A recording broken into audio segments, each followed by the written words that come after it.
A very good morning, good evening, good afternoon, ladies and gentlemen, boys and girls, and welcome to another episode here on the Life Signatures Radio. It's been a marathon. I'm telling you, this series that we're doing, I didn't know this series is going to grow on me like it has in the previous 3 episodes. This series is about leadership. We're talking about the case for purpose in leadership.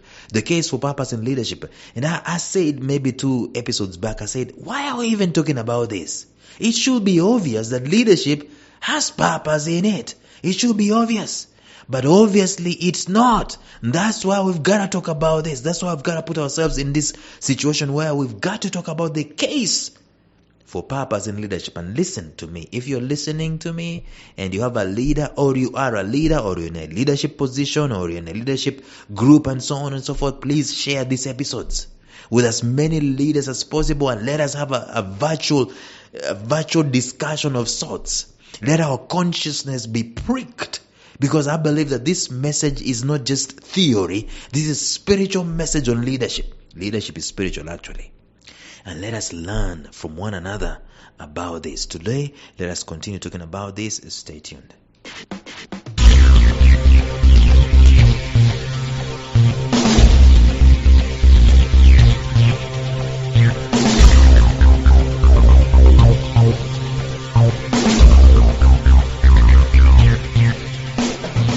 Welcome to the Life Signatures podcast with Lawrence Namale. Lawrence is a life coach, author, and keynote speaker who loves to tackle different topics on purpose, productivity, and resilience. His mission in life is to awaken all your boundless possibilities available in you. Life Signatures podcast is dedicated to bring to reality every single person who knows that deep down in their gut, there's got to be more to life than this. And now, here is your host, Lawrence Namale.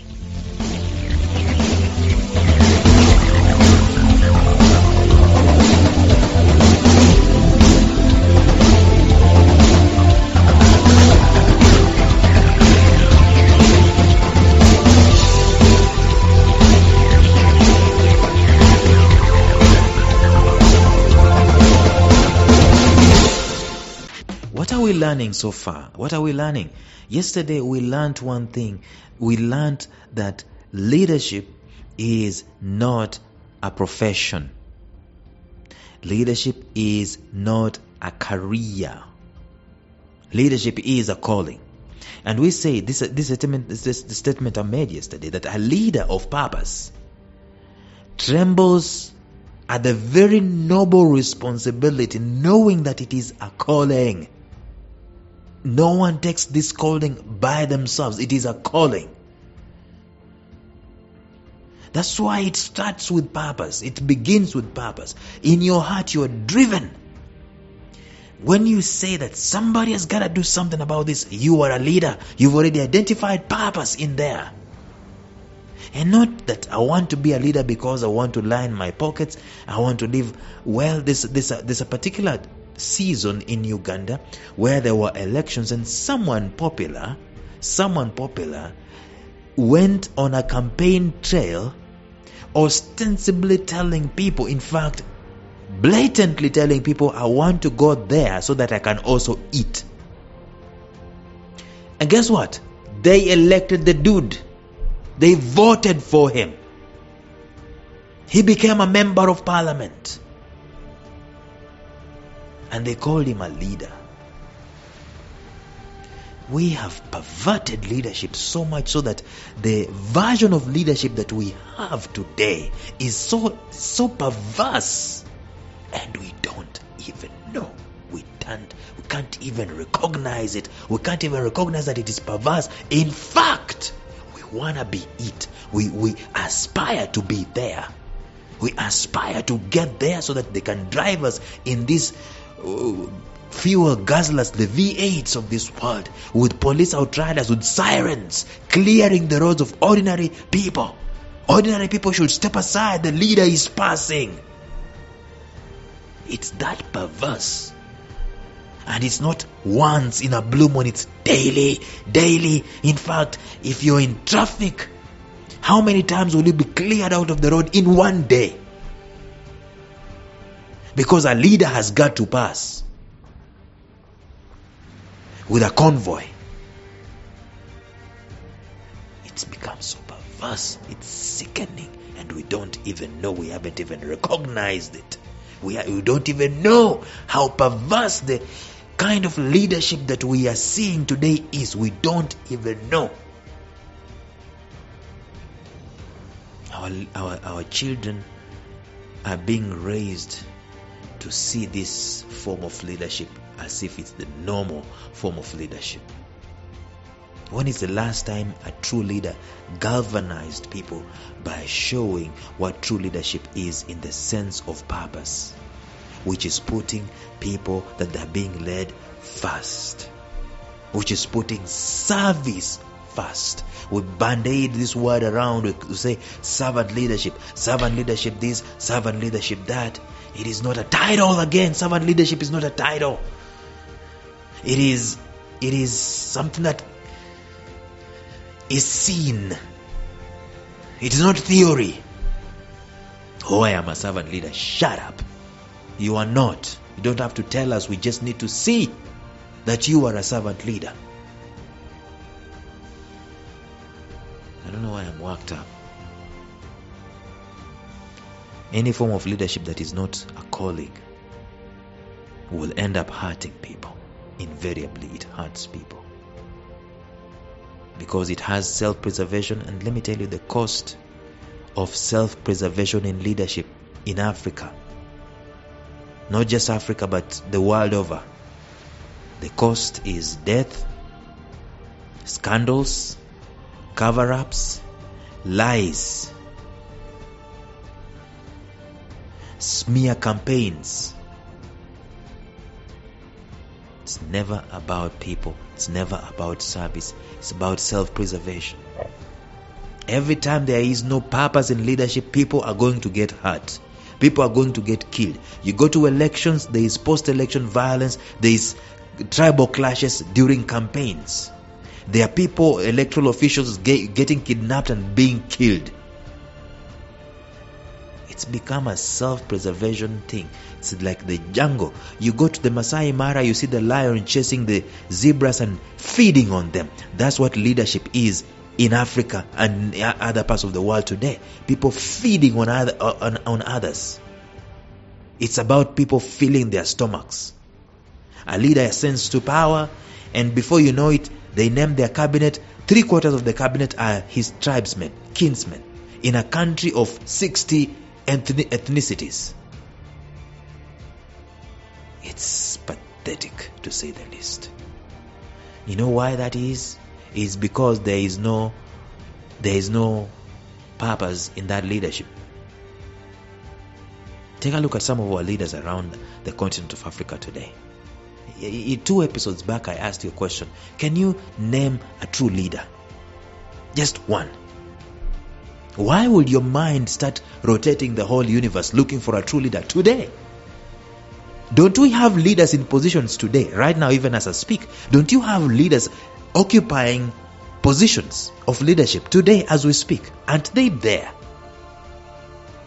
They are there, countless, at very many levels. In Uganda, you start with LC chairman, and then you climb the ladders. You climb all the way.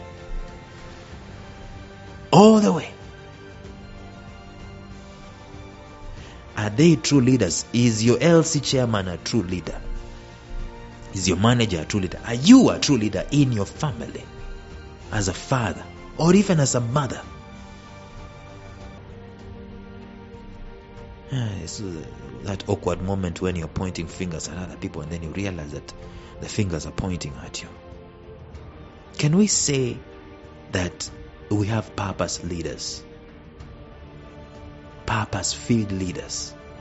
Think about that for a moment. And I put to us that if we did have purpose-filled leaders, those with a mighty sense of responsibility, accountability, calling, they have a fundamental sense of calling, our societies will not be the same level they are at today. They will not. Roads, My wife, is it my wife or someone was telling me something some time back? There's a place in Uganda, in Kampala, called Gaba, I think. Maybe her friend, or is it her friend was telling her that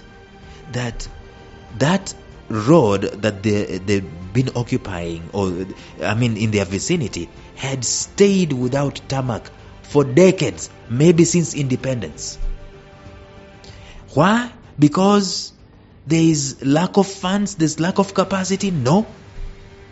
Because there's a leader there, or there have been leaders there. Then guess what happened? It was announced that the president is going to tour that particular area. Do you know the tarmac went up in a week? They had tarmac in a week because the president was going to visit that place.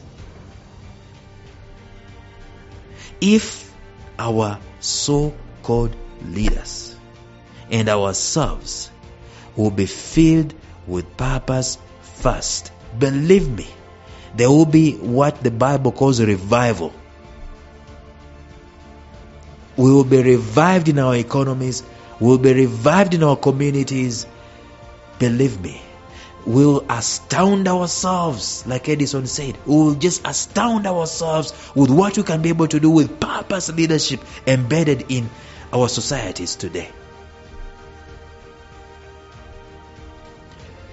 But that is not the case. It is not the case today. That's why when you're watching news, I dare you, open a news channel. The first 3 news items that you hear, I dare you, if they refer to purpose leadership, purpose-filled leadership, they refer to impact being created, lives being saved, hospitals being built, highways being created, rehabilitation centers being made. I dare you, come to me, I'll give you some money, some dollars. I don't know what country you are in. Look for me. If the first 3 news items in your country are about positive change by leadership, come look for me. Quote that news channel. I'm going to give you some $500.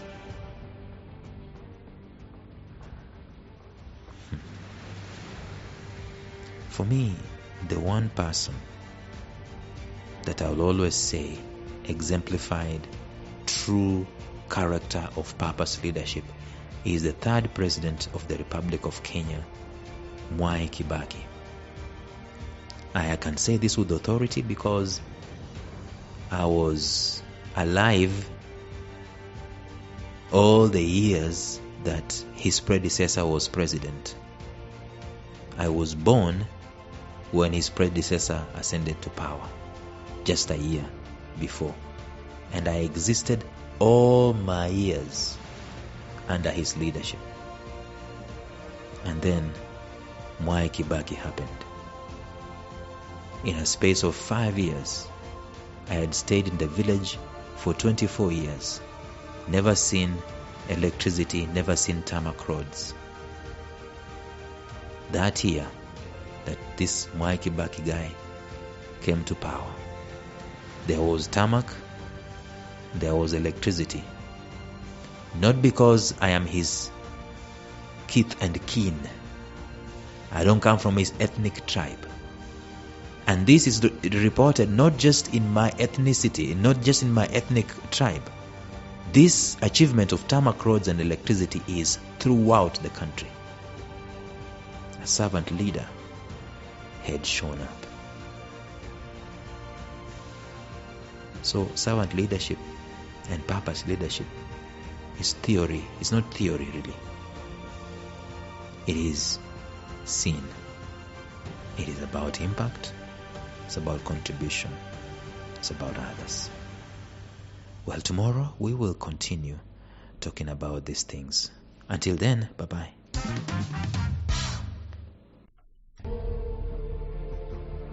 Thank you for listening to Life Signatures Radio. If you enjoyed today's show, subscribe to Life Signatures Radio on iTunes, Stitcher, or visit our website at lifesignatures.libsyn.com. Life Signatures Radio, fresh, clean, and inspiring.